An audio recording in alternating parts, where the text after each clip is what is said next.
자, 여러분 축복합니다. 아까 보니까 우리 자매님들이 전부 다 이렇게 앞에 나와가지고 나풀나풀 거리기도 하지만은 막 엎드려 계시고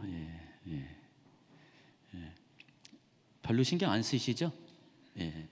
그래야 정상인데 어느 분들은 신경 막 쓰여서 못 나오시는 분이 있어요. 그래서 앞으로 예배 시간에 뭐 주일날이고 무슨 날이고 간에 이렇게 여러분 이렇게 마음껏 몸으로 예배자로서 표현하시기 바랍니다. 오늘은 이제 빌립보서 이야기를 합니다. 첫 번째 강의는 빌립보서 개론 부분을 다룰 것이고, 두 번째 강의는 빌립보서 1장 1절부터 26절까지만 다룰 겁니다. 아마 두 개 다 다루면은 다음 주에 나머지 4장까지 다루면은 아마 큐티 지금 여러분 진행하는 순서와 맞게끔 진도가 나갈 것 같아요. 대충 빨리빨리 진행하도록 하겠습니다. 이미 한 번, 두 번 뭐 다뤘는데 바울 서신은 모두 13개, 바울이 저자인 것이 확인된 게 13개라고 했죠.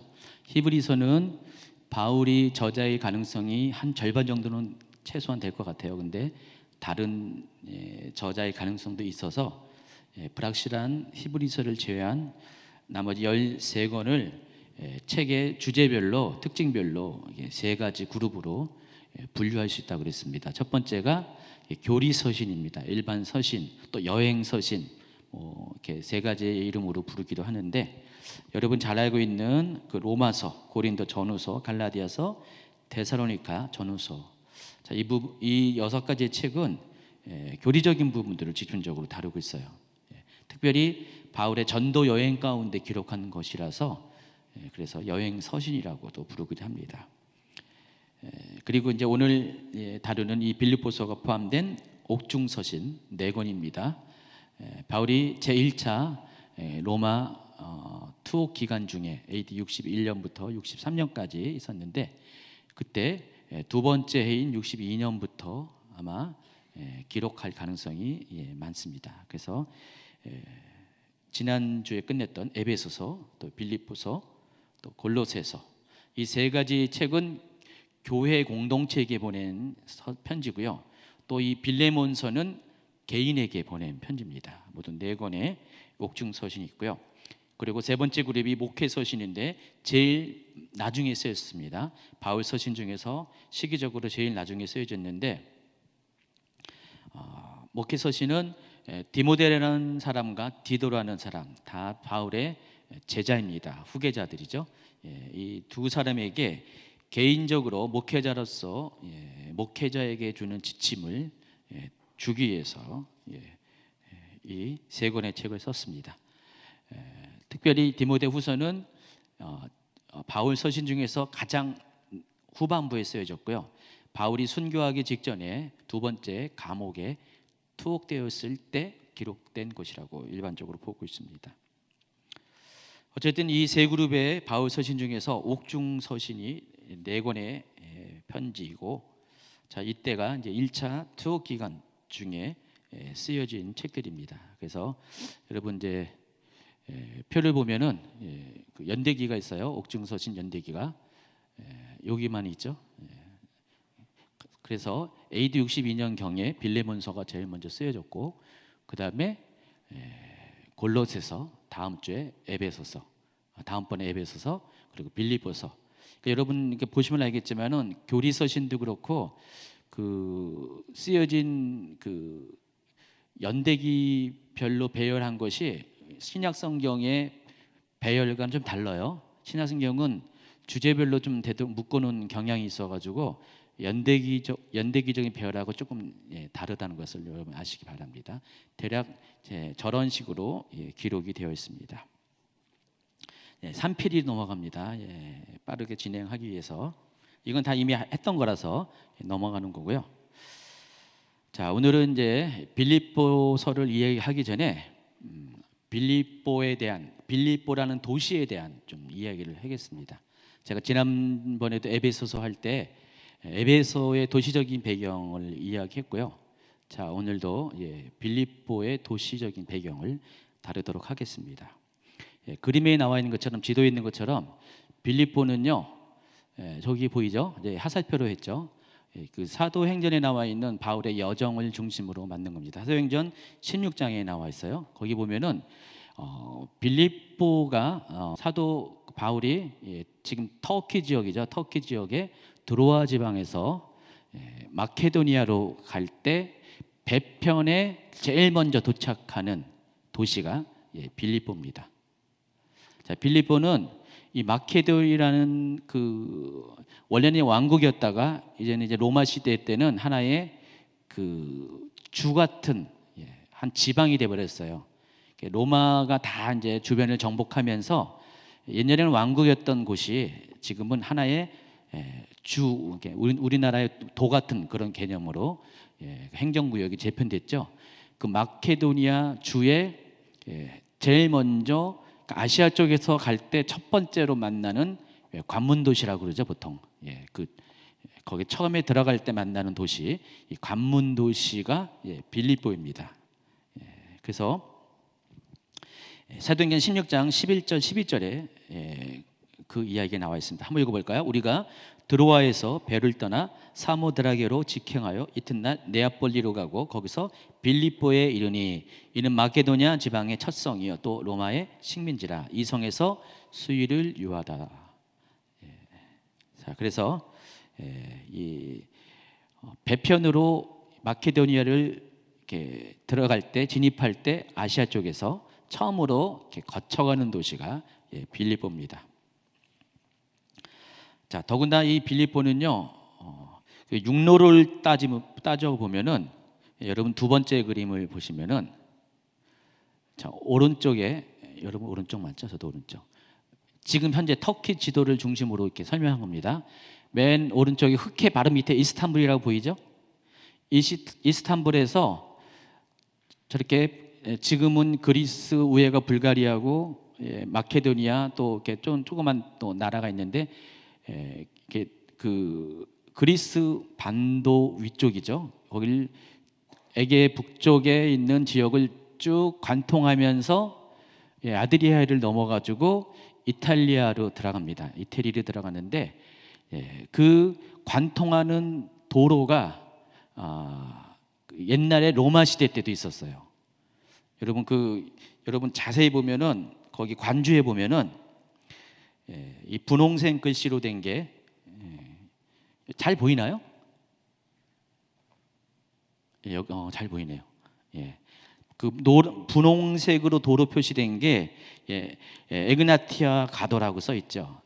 로마어로 비아 에그나티아. 이 도로가 2000년 전에 로마 시대 때 일종의 고속도로 역할을 했어요. 로마가 뭐로 유명하죠? 로마는 모든 길은 로마로 통한다. 그 유명한 이야기잖아요. 그러니까 로마로부터 길들이 쫙쫙 뻗어 있어요. 가지고 이 도로는 실은 제일 먼저 첫 번째 목적이 군사 도로예요. 그러니까 로마가 워낙 강한 영토에 제국을 이루다 보니까 반란이 잦을 거 아니에요. 그래서 지금 같으면 헬기로 가고 비행기로 가지만 그때 당시는 다 빠르면 말 타고 가고 보통 이제 도보로 가잖아요. 그러니까 군사들이 빨리 반란이 일어난 곳에 진압하기 위해서 로마를 중심으로 점령지마다 도로를 뚫어 놓습니다. 그래서 다 비아라고 비아라는 그런 이름으로 가도 길이라는 이름으로 그 로마를 중심으로 그 로마의 점령지마다 이렇게 길들이 쫙쫙 뻗어 있어요. 그 중에서 이스탄불에서 이탈리아로 가는 그 육로상에 저 바다를 건너가기 전에 약 1000km 정도 되는 이 군사도로가 에그나티아 도로라고 합니다. 들어보셨나요? 에그나티아 도로? 처음 들어보시죠? 그래서 이 도로를 따라서 가면은 로마를 통하는 거예요. 그러니까 이스탄불에서 이쪽으로 가면은 로마로 약 1000km 정도 되는데 그 비아 에그나티아가 어떻게 생겼는지 한번 다음 그림을 볼까요? 저겁니다.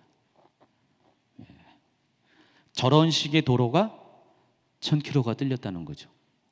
대단하지 않아요, 여러분? 안 대단해요? 대단하잖아요. 2000년 전에 여러분 지금 여기 지금 시대에도 1000km 고속도로를 공사를 한다고 생각해 보세요. 시간이 꽤 걸릴 거 아니에요. 노력이 필요하고. 근데 저 당시에 저 도로를 뚫어놨고 아직도 저 도로가 지금 남아 있어요. 지금. 옆에 보면은 비석 같은 게 있죠. 도로명이 써 있습니다. 비아 에그네티아라고. 후대에 만들어 온 건지 모르지만 지금도 저기 그 도로 이름이 쓰여진 돌이 거기에 올라가 있습니다. 저 도로를 따라서 이스탄불에서 이탈리아로 가는 그 길들이 연결이 되어 있습니다. 자, 빌립보는 저 도로상에 있어요. 도로가 통과하는 지점 가운데 특별히 마게도니아로 진입할 때 바로 첫 번째 만나는 육로로 이스탄불에서 육로로 여기 노마를 향해 가다가 마게도니아 지방에 들어갈 때 첫 번째 만나는 도시 이름이 빌립보라고 하는 것입니다. 자, 빌립보는 원래 이름이 빌립보가 아니었어요. 원래 이 빌립보는 어느 나라에 속했냐면은 여러분 또 그림 한번 보시면은 트라키아라고 있죠. 트라키아 왕국이라는 또 발음이 또 트라케라고도 합니다. 이 트라키아 왕국에 속한 도시였어요. 그 도시 이름이 크레니데스라는 원래 도시 이름이 그거였어요. 근데 저기가 마게도니아의 필리포스 2세, 이 사람이 누구냐? 알렉산더 대왕의 아버지예요. 이 사람에 의해서 BC 4세기 중엽에 점령이 됐습니다. 그러면서 이 필리포스 2세가 자기의 이름을 따가지고 도시 이름을 바꿔버렸어요. 그래서 필리피. 그래서 한글로 음역한 게 이제 빌립보라고 합니다. 옛날의 도시들은요, 이렇게 유명한 사람의 이름을 따서 지은 도시들이 굉장히 많이 있습니다. 그래서 특별히 그리스 로마 시대에는 그런 경향이 많이 있었어요. 그래서 원래는 저 빌립보가 저 이름이 아니었다가 트라키아 왕국에서 마게도니아로 그 소속이 넘어가면서 마게도니아의 필리포스 2세 알렉산더 대왕의 아버지 이름을 따서 빌립보라는 이름이 정해졌고, 그 빌립보라는 이름이 바울 당시에도 그대로 이어져서 성경의 빌립보라는 이름으로 우리가 만나게 됐다는 것입니다. 원래 이 빌립보는 빌립보가 위치한 이 마게도니아는요, 여러분 이제 그 그리스라는 전체적인 왕국의, 그러니까 그리스 제국이라고 하기도 하고, 그리스가 도시국가 연합이잖아요. 여러분 잘 알고 있는 유명한 그리스 도시국가가 아테네, 또 뭐죠? 스파르타 뭐 이런 데가 유명한 도시국가. 이제 도시국가가 하나의 연합의 형태로 형성된 게 그리스였어요. 자, 마게도니아도요, 원래는 그 도시국가 중에 하나였어요. 근데 마게도니아가 이 그리스 반도의 가장 북쪽에 위치했어요. 그래서 역사적으로는 그 그리스 도시국가 중에 한 일원이었지만 마게도니아는 언제나 자기는 좀 다르다, 우리나라는 좀 다르다라는 그런 분리주의적인 어떤 움직임이 있었습니다. 그래서 보통 나라들 보면 남쪽과 북쪽의 정서가 좀 다르잖아요. 저기는 이제 마게도니아는 북쪽에 있었는데, 그래서 늘 그리스 다른 도시국가들과는 사이가 좀 안 좋았었어요. 어쨌든 그래도 그리스 도시국가의 하나의 멤버로 이렇게 인식이 돼 오고 있다가, 여러분 잘 알고 있는 이 알렉산더 대왕이 마케도니아 출신이잖아요. 제국을 이제 만들게 됩니다. 그러면서 알렉산더 제국, 다른 말로 헬레니즘 제국이라고 하죠. 이 헬레니즘 제국이 확장이 되면서 그리스 도시국가의 리더십이 마케도니아로 넘어갑니다. 전에는 그 중에 하나에 소속된 작은 왕국이었지만 이제는 뭐 그리스는 물론이고 유럽을 다 지배하고 아시아 일부를 지배하는, 북아프리카를 지배하는 그런 거대한 제국이 되면서 이제 마케도니아라는 이름이 한 도시국가의 이름에서 제국의 그런 중심으로 떠오르게 됩니다.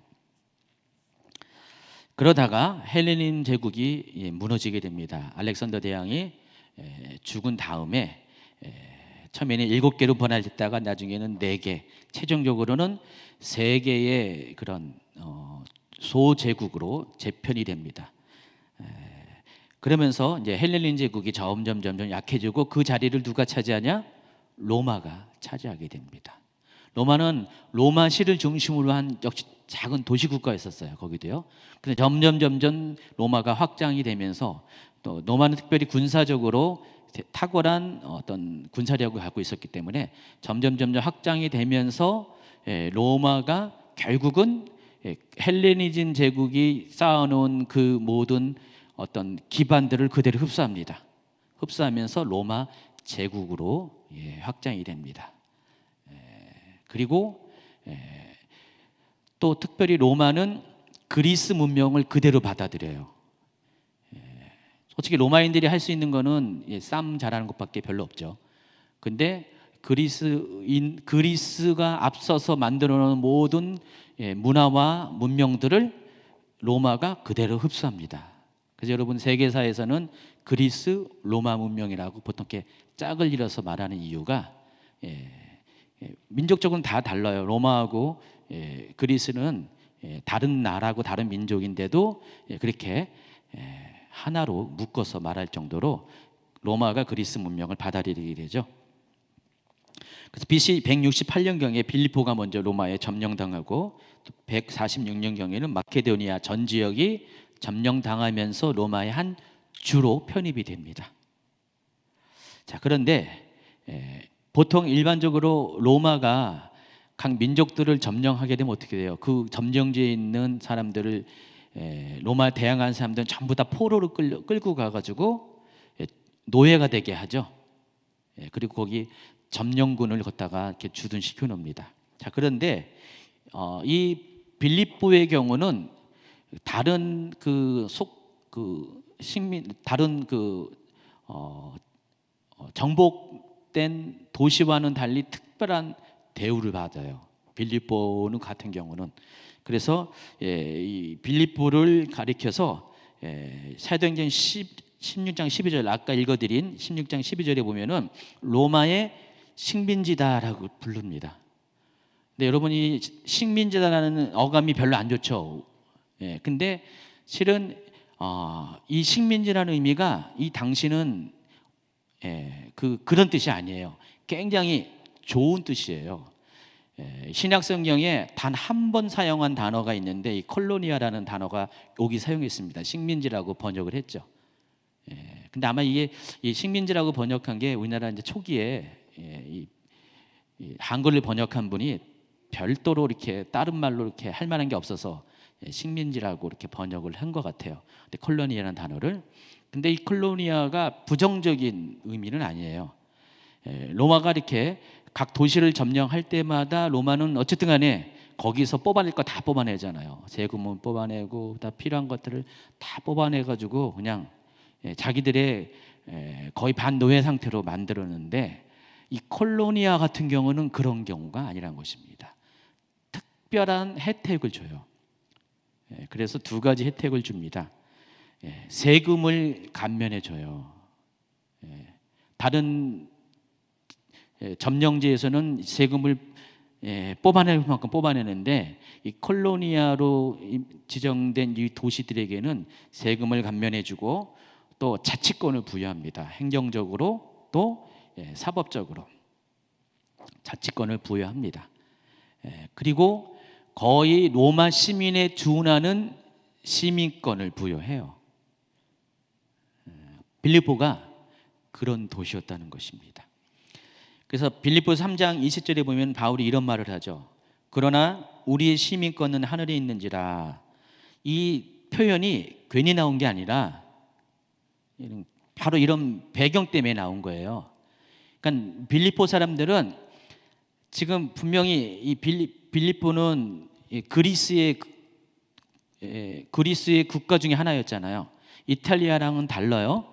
다른데 근데 자기들은 로마 정부로부터 이렇게 콜로니아라는 그런 도시 대접을 받기 특권을 갖고 있었기 때문에 자기들은 다른 점령제와는 달리 로마의 한 시민과 같은 그런 정체성을 갖고 있었어요.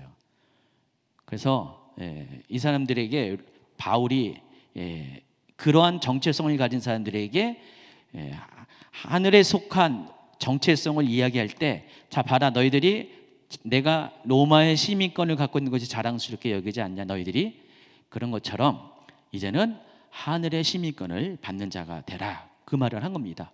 그러면 이 사람들은 이 말이 뭔지를 알거든요. 시민권이 없는 다른 민족과는 좀 다르기 때문에 이 시민권이 갖고 있는 의미가 뭔지를 알기 때문에, 아, 하늘의 시민권? 그건 더 좋은가 보지 하면서 아마 기대를 가지게 될 것입니다. 어쨌든 빌립보는 그런 도시였습니다. 자, 근데 이 빌립보가 이렇게 특별 식민 도시가 된 데에는요, 어떤 특별한 사건이 있었어요. BC 42년에 이 빌립보 지역에서 아주 중요한 전투가 벌어집니다. 이 전투로 인해서 지금 로마가 판도가 바뀌는 거예요. 아직 이때까지만 해도 로마는 물론 어느 정도 제국의 틀을 다지고 있었지만은 완전한 제국은 아니었어요. 근데 이 전투를 전환 경계로 해가지고 로마가 여러분이 알고 있는 완전한 로마 제국으로 변해갑니다.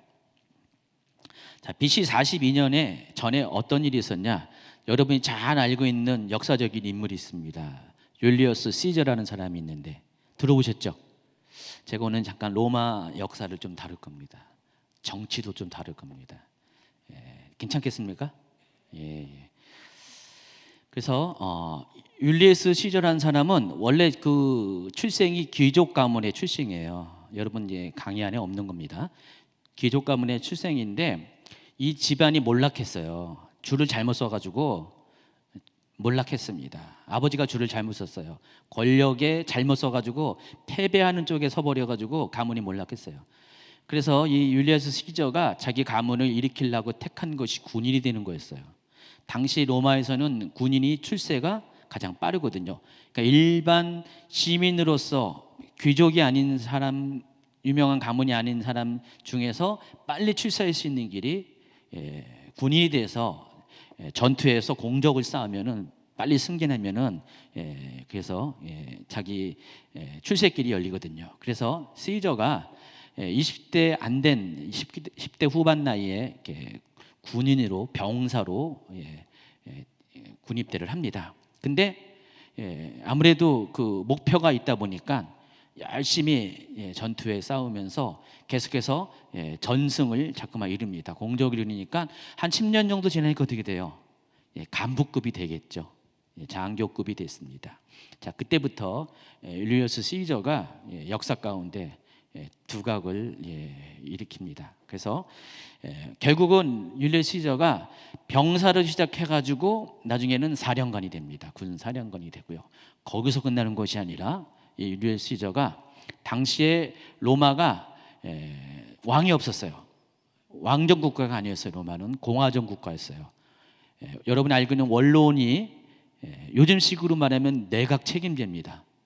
원로원이 공동의회를 거쳐서 로마의 중요한 국가적인 의사결정을 하게 됩니다. 물론 의회가 있으면은 정부 역할을 하는 사람이 있었죠.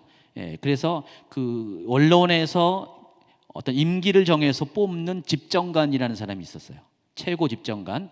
이 사람이 정부의 역할을 하는 거예요. 원로원의 의견을 모아서 어떤 그 행정적으로 여러 가지 국가 통치하는 그런 역할을 하고 있는 사람이 있습니다. 근데 이 사람도 절대 권력이 아니죠. 의회에서 탄핵시키면 나가는 거예요.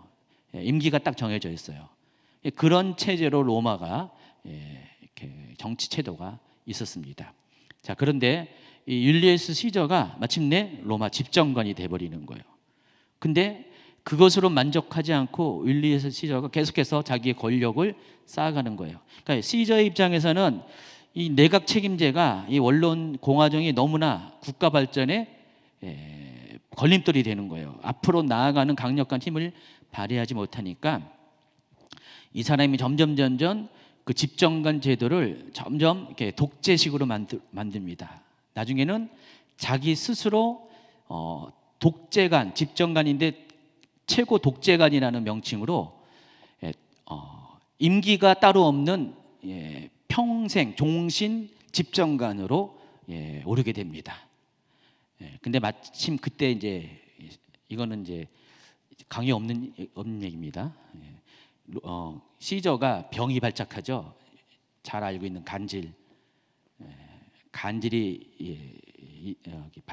발병이 돼요. 그래서 그것으로 인해서 약간 그 권위가 떨어지는 상태, 사람들이 불안해하는 상태. 그 가운데 로마에 있는 그 원로원 공화정에 있는 의원들이 이 시저가 점점 시저에게 권력이 집중되는 것에 대해서 두려움을 느꼈어요. 그래서 어느 날 이 시저를 살해합니다. 암살합니다. 그래서 여러분 잘 알고 있는 그 브루투스라는 사람이 시저의 양아들 역할을 한 사람이었는데 가장 가까운 곳에 있었죠. 보좌관 역할을 했었는데 이 브루투스를 중심으로 해서 원로원파가 시저를 암살하게 됩니다. 자, 그 시저가 죽었어요. 죽어서 이제는 이제 공화정파 원로원에서 이제는 강력한 독재자가 없어지니까 이제는 좋은 세상이 올 거라고 생각을 했는데 역사는 그들 편에 서지 않고요. 그들이 원하지 않는 방향으로 다시 흐르게 됩니다.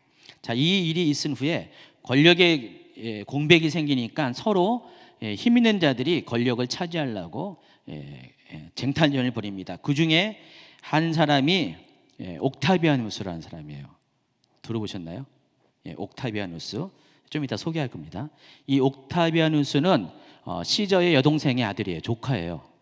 그리고 시저의 그 가장 측근이었던 사람이 안토니우스라는 사람입니다. 이 안토니우스가 역사 가운데 어떤 인물이냐면은 클레오파트라랑 결혼한 사람입니다. 오늘 좀 이렇게 갑자기 재미있을는지 모르지만은 재미있는 이야기를 합니다. 그래서 이 안토니우스와 옥타비아누스가 서로 연합해가지고 시저를 암살한 이 브루투스하고 그리고 또 누구였죠? 카시우스, 이 두 사람과 전투를 벌여진데 거기가 어디냐면은 빌립보예요. 빌립보 평원에서 BC 42년경에 전투가 벌어지고 누가 승리합니까? 옥타비아누스 군대가 승리를 합니다. 넘어갑니다. 6페이지로. 자, 그래서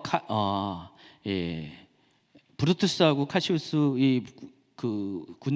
원로원파들이 패배를 하고 난 다음에 바로 그 빌립보 지역에 안토니우스가 자기의 군대들을 주둔하게 합니다. 그래서 그들을 이제는 이제 전투가 없어지니까 평안한 시대가 오니까 그 지역에 남게 해서 그 지역에서 살게끔 합니다. 일종의 은퇴 군인들이 거기 있게 됐죠. 그러면서 그들을 위해서 이 빌립보에게 특혜를 주는 거예요. 여러 가지 특혜를 주는 게 아까 얘기했던 그 콜로니아라는 그 혜택들을 그때부터 주기 시작하는 거예요. 왜냐하면 자기를 따랐던 사람들이 거기 있으니까 거기서 잔류해서 살게 되니까. 그래서 콜로니아로 된 출발점이 바로 그 BC 42년의 빌립보 평원 전투의 결과에 따라서 그렇게 됩니다. 자, 권력이라는 게 늘 이렇게 그렇죠. 이렇게 경쟁자가 있으면 안 돼요. 그래서 안토니우스와 이 옥타비아누스가 처음에는 같이 협력했지만은 약 10년 뒤에는요 서로 이제는 독점 권력을 이제 원했기 때문에 결국은 이 두 사람이 갈라서고 또 다시 전쟁을 하게 됩니다. 그래서 BC 31년에 악티움 해전이라고 유명한 또 세계사에 유명한 악티움 해전이 이제 발발합니다. 그래서 이 옥타비아누스의 군대와 안토니우스의 군대가 전쟁을 벌여요. 이 안토니우스 군대는 실은 이집트에서 온 군대예요. 클레오파트라와 이미 결혼을 통해서 연합을 했기 때문에 거기서 온 군대와 함께 전쟁을 벌였습니다. 당연히 옥타비아누스가 승리했고요. 역사 결과는. 그래서 더 이상 경쟁자가 없는 상태에서 이 옥타비아누스가 마침내 BC 29년에 로마 공화정 체제를 무너뜨리고 황제가 됩니다. 그 사람의 이름이 성경에 나와요. 누가복음 2장 1절에 볼까요? 그때 가이사 아구스토가 영을 내려 천하로 다 호적하라. 바로 이 가이사 아구스토가 옥타비아누스라는 사람입니다. 여기 아구스라는 뜻은 존엄한 자라는 뜻이에요. 그래서 그 자기의 그 삼촌이죠. 줄리어스 시저의 그 이름을 성이잖아요. 그러니까 옥타비아누스가 일종의 시저에게 양자처럼 이렇게 가문에 편입된 거예요. 그래서 그때부터 시저라는 이름이 앞으로 뒤에 일어날 모든 황제의 황제명, 제이명으로 그렇게 사용하게 됩니다. 그래서 다 왕들이 다 시저 누구누구 이런 식으로 그때부터 호칭이 되는 거예요. 어쨌든 이 옥타비아누스가 BC 29년에 로마의 초대 황제가 로마 제국의 초대 황제가 됩니다. 그러면서 이 옥타비아누스는 앞전에 이 빌립보가 안토니우스의 그 따랐던 군대들이 중에서 은퇴했던 군인들이 거기 있는 곳이잖아요. 그래서 그들을 또 대우를 합니다.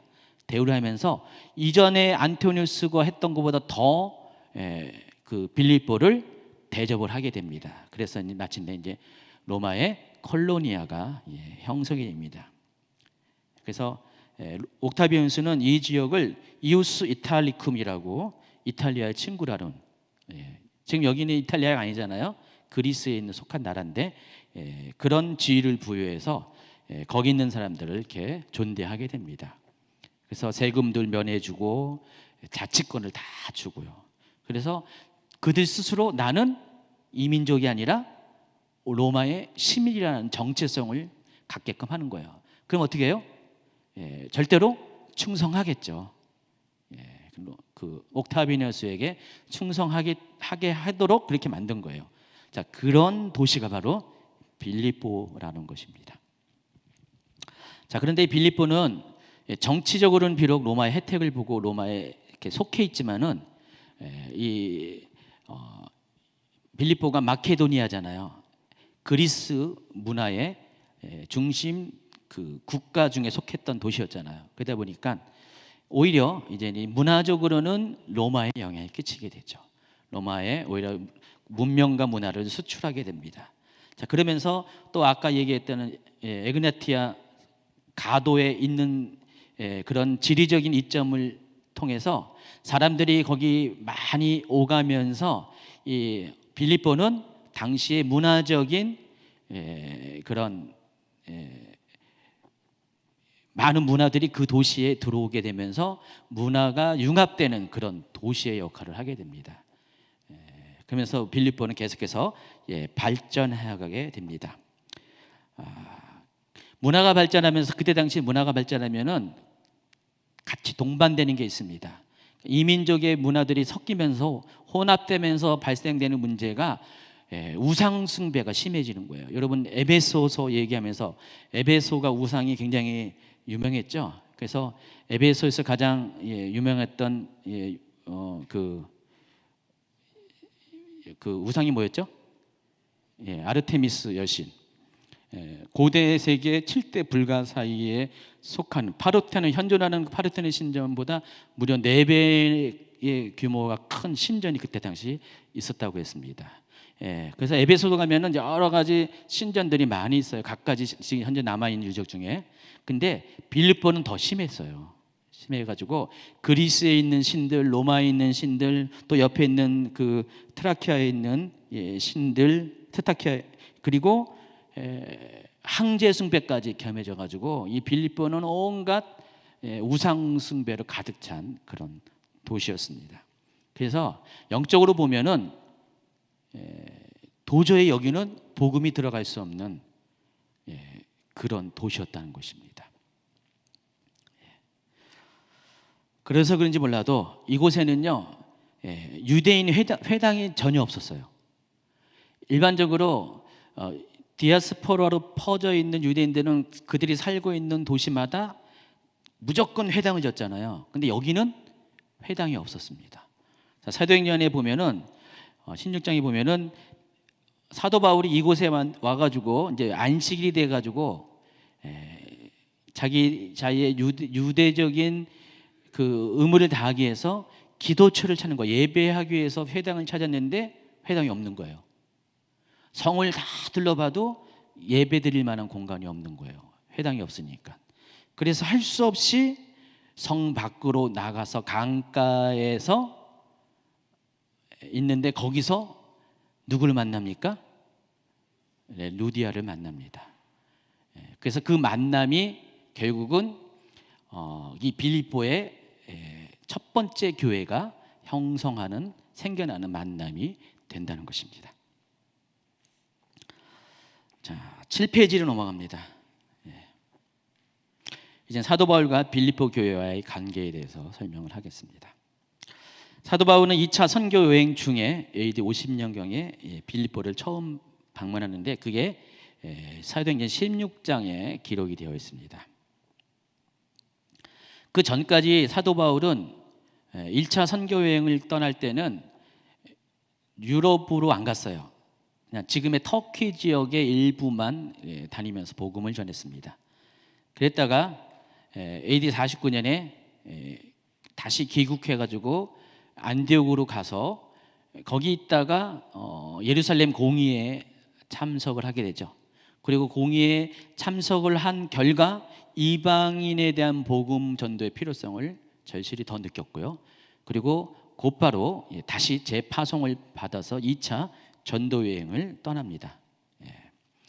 그래서 50년부터 52년까지 2차 전도 여행을 떠납니다. 그래서 원래 그때도 사도 바울의 계획은 유럽으로 넘어가는 것이 아니었어요. 자기가 1차 전도 여행 때 다녔던 그 소아시아에 있는 교회들을 방문하는 것이 원래 그 목적이었어요. 16장 6절을 보겠습니다. 자, 그런데 보세요.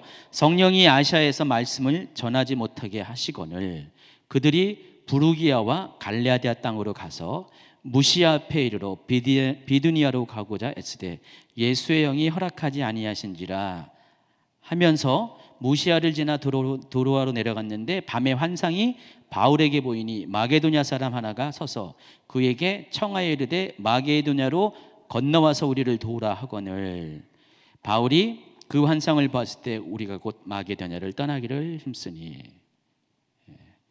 지금 바울이 바로 요 장면에서 무시아에서 비두니아로 가고자 했는데 그리스도의 영이 허락하지 아니했다 그랬어요. 해필이면 장소가 무시아라서 무시할 수가 없잖아요. 환상을 무시할 수가 없어가지고 예수의 성령님의 인도함을 그래서 결국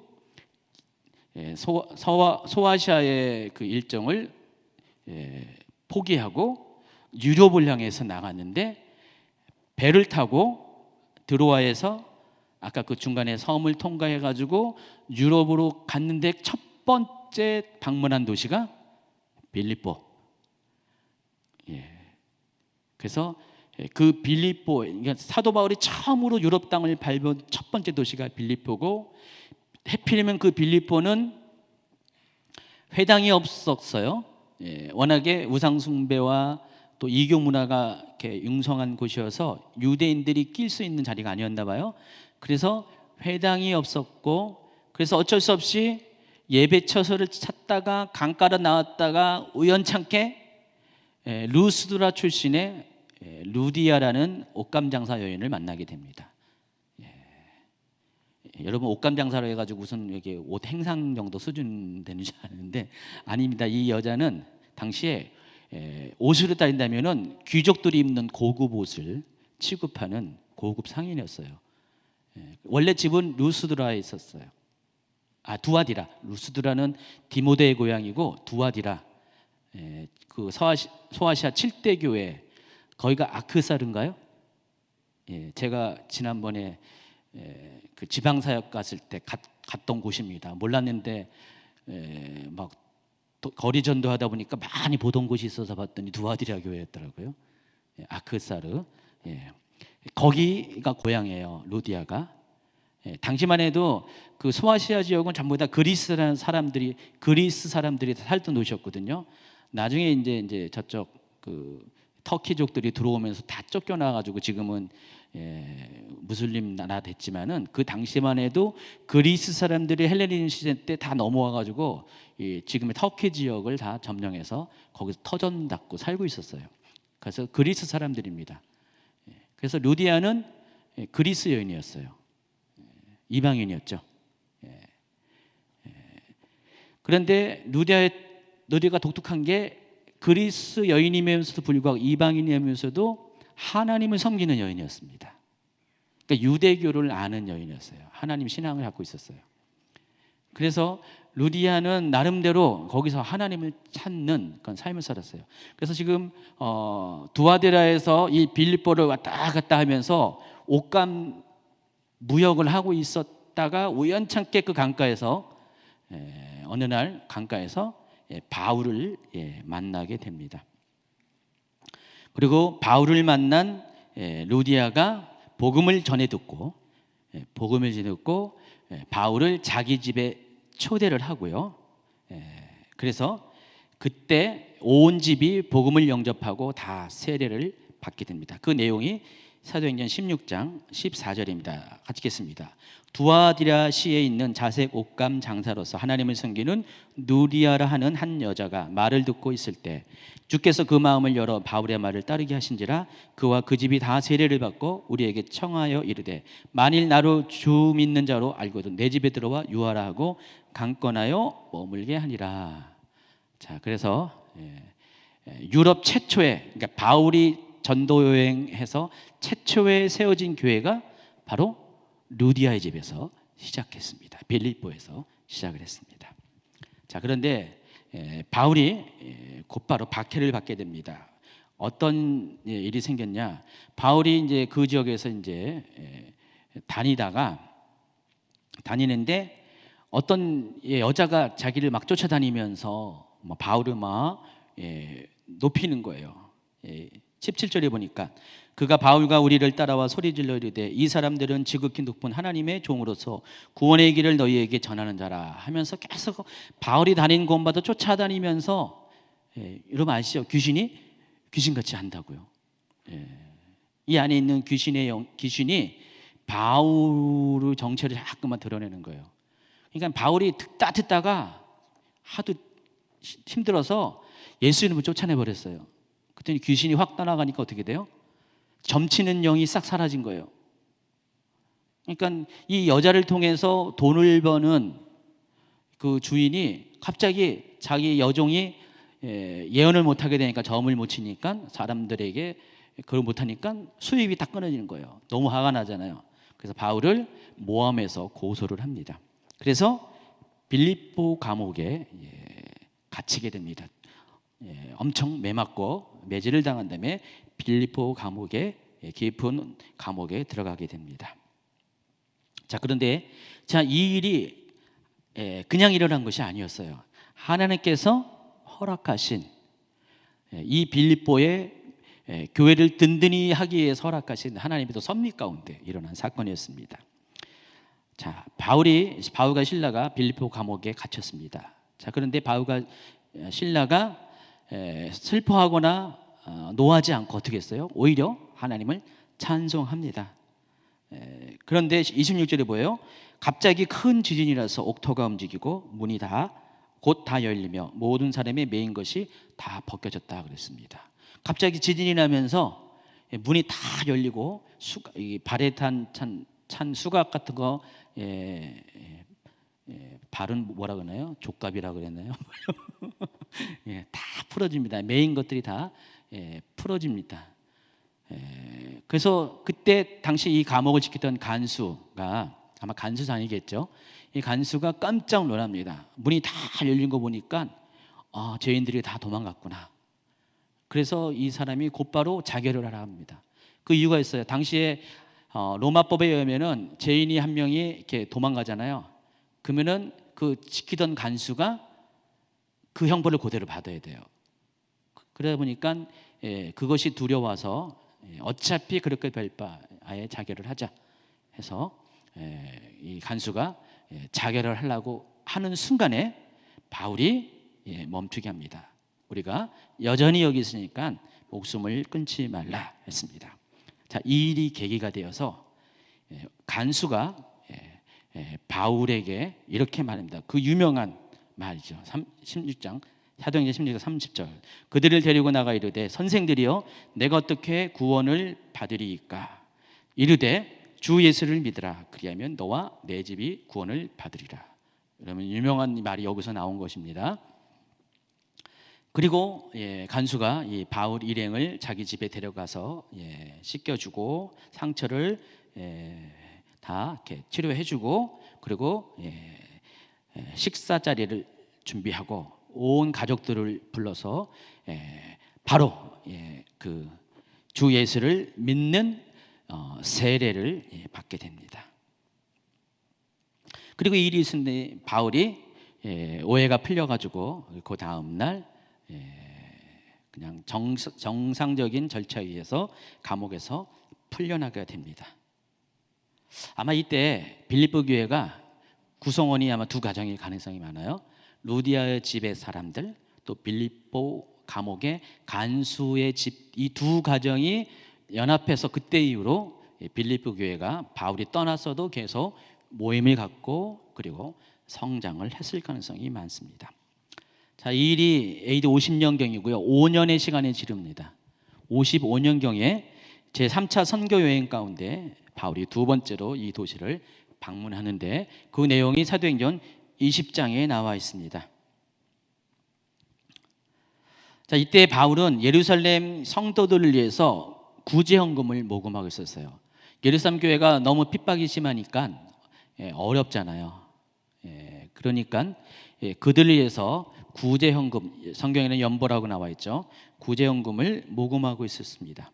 자, 그때 이 마케도니아에 있는 교회들, 아마 이 빌립보 교회가 그 5년 사이에 성장해서 주변 도시마다 계속 복음을 전했던 것 같아요. 그래서 마케도니아에 있는 도시에 교회들이 많이 생긴 것 같습니다. 어쨌든 마케도니아의 첫 번째 교회는 빌립보에 시작되었고 빌립보가 아마 마케도니아 지역에서 어떤 영적인 리더십을 갖고 있던 것 같아요. 그래서 빌립보 교회를 중심으로 이 마케도니아에 있는 교회들이 연합해서 구제헌금 모금에 동참을 합니다. 그 이야기가 고린도 후서 8장에 기록이 되어 있어요. 한번 읽어볼까요? 내가 증언하노니 그들이 힘대로 할 뿐 아니라 힘에 지나도록 자원하여 이 은혜와 성도 섬기는 일에 참여했다 그랬습니다. 그래서 이 마케도니아, 특별히 빌립보 교회가 바울이 하는 일에 적극적으로 도움을 줍니다. 자, 그리고 세 번째 방문이 있습니다.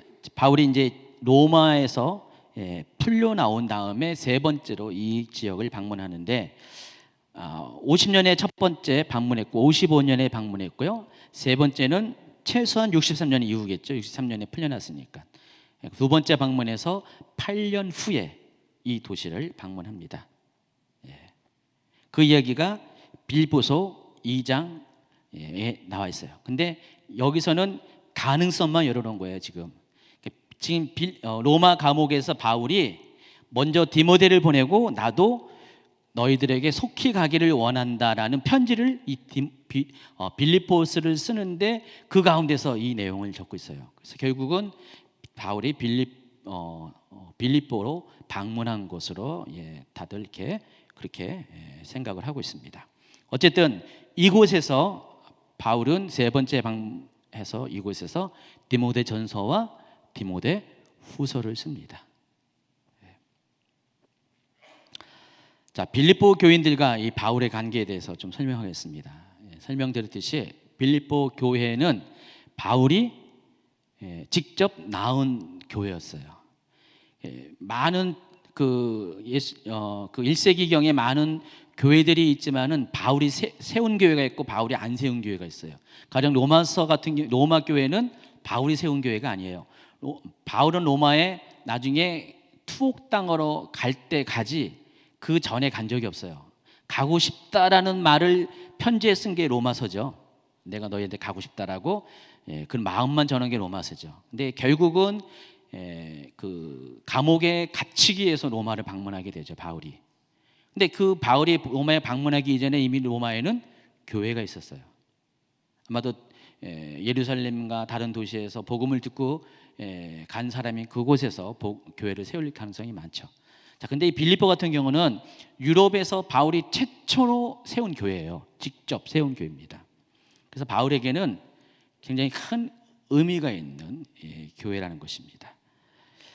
그리고 바울과의 관계가 이렇게 돈독할 수밖에 없는 이유가 이 빌립보 교회는 바울이 하는 일에 아주 적극적으로 다 도움을 줬어요. 바울이 뭘 하고자 하면은 적극적으로 도와주고, 또 바울이 필요할 때마다 재정적인 후원을 많이 했습니다. 아마도 생각하기에 그 중심에 누가 있을 것 같아요? 루디아, 옷감 장사 루디아가 아마 바울의 재정 후원을 거의 도맡아서 했을 가능성이 많습니다. 보세요. 빌립보 4장 15절 읽어볼까요? 빌립보 사람들아, 너희도 알거니와 복음의 시초에 내가 마게도냐를 떠날 때 주고받는 내 일에 참여한 교회가 너희 외에 아무도 없었느니라. 데살로니가 있을 때에도 너희가 한 번뿐만 아니라 두 번이나 나의 쓸건을 보내었도다. 또 바울이 로마 감옥에 있을 동안에도 그런 일이 있었습니다. 18절, 내게는 모든 것이 있고 또 풍부한지라 에바브로디도 편에 너희가 준 것을 받음으로 내가 풍족하다 그랬습니다. 이런 걸 보면은 이 빌립보 교회는 바울에 대해서 아주 특별한 애정을 가지고 사랑하는 마음을 가지고 바울의 사역을 전적으로 도와준 그런 몇 안 되는 교회 중에 하나였던 것 같아요. 그러다 보니까 바울과의 관계가 굉장히 친밀했고 돈독했습니다. 그래서 바울은 빌립보를 교회를 생각할 때마다 마음이 뭉클뭉클했었어요. 좀 이따 소개할 겁니다. 어쨌든 바울과 빌립보 교회의 관계는 이렇고요. 그리고 이제 마지막으로 빌립보서의 주제 및 기록 목적에 대해서 설명하겠습니다. 빌립보에서 가장 많이 나오는 단어가 두 개가 있습니다. 복음이란 단어와 기쁨이란 단어입니다. 이 두 단어를 검색해 보면요, 복음은 모두 8계절에서 9번 발견되고요, 기쁨은 12절에서 16번이 발견됩니다. 보세요. 여러분, 제가 이렇게 목록을 쫙 했는데 여러분 강의 안에 쫙 있습니다. 굉장히 많이 있죠. 복음, 기쁨이라는 단어가. 중간 분리선을 제가 잘못했네요. 12페이지 말한 겁니다. 쭉 한번 읽어보세요.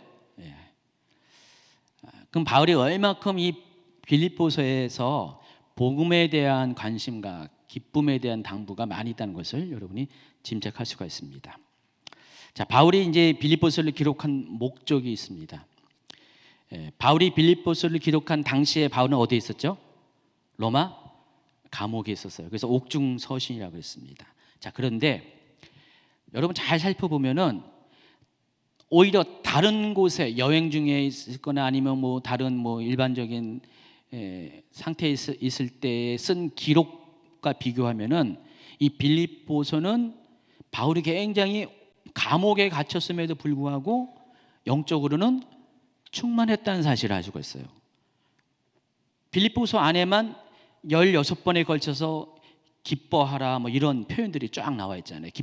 기뻐하라 이런 표현들이 많이 있잖아요.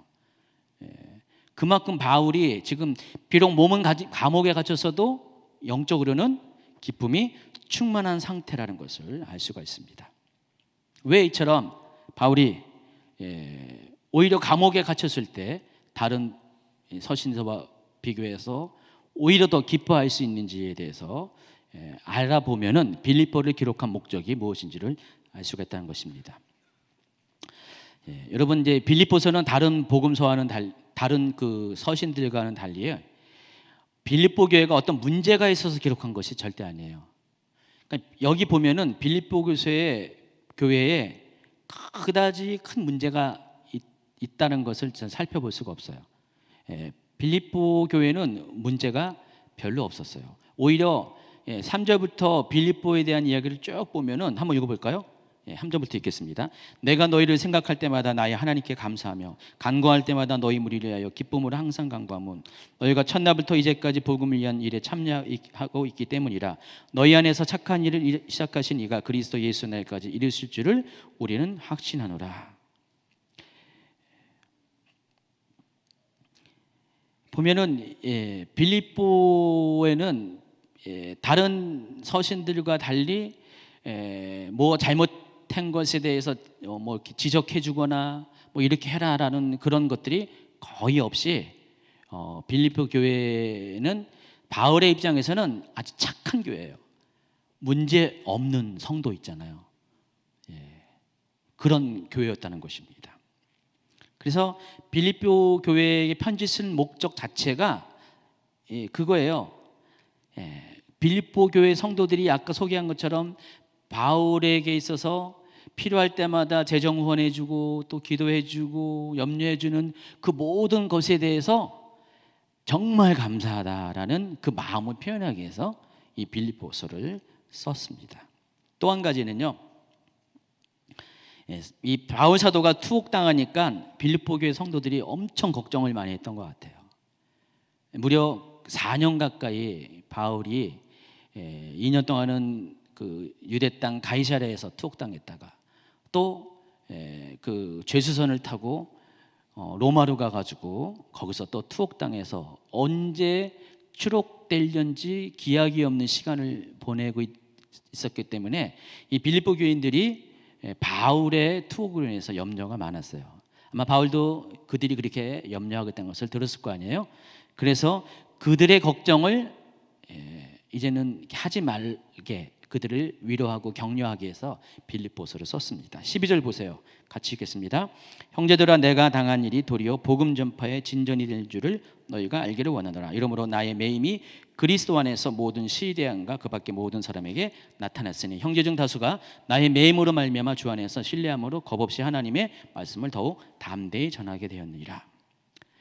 사도 바울이 오히려 그들을 격려하고 위로하는 거예요. 오히려 소망을 줘요. 너희들이 생각하기에 내가 이 감옥에 갇힌 것이 굉장히 슬픈 일이고 소망이 없는 일인 것 같지만 오히려 뚜껑을 열어봤더니 아니다. 하나님께서 오히려 이를 통해서 복음이 더 전파되게 하는 것이기 때문에 걱정할 것 없이 염려할 것이 없다라는 그런 의미에서 이 편지를 썼다는 것입니다. 그래서 계속 기뻐할 것을 이야기하는 것이에요. 실제로 바울 상태가 감옥에 있었어도 기쁨이 충만했기 때문에 그래서 여러분 이렇게 감옥에 들어가야지 영성이 딱 이렇게 증명이 되는 거예요. 고난이 닥치면은 영성이 증명이 되는 것입니다. 어쨌든 빌립보서의 그 기록 목적은 한번 맨 밑에 문장 읽어볼까요? 이처럼 빌립보서는 성도가 고난 가운데 예수 그리스도를 기다리며 하늘나라의 소망을 바라볼 것을 건면하기 위해서 기록한 것이다. 그리고 그 단어가 하늘의 시민권이에요. 3장 20절에 있는 그러나 우리는 시민권은 하늘에 있는지라 거기로부터 구원하는 자 곧 주 예수 그리스도를 기다리려니. 자, 이 목적을 위해서 빌립보서가 쓰여졌습니다.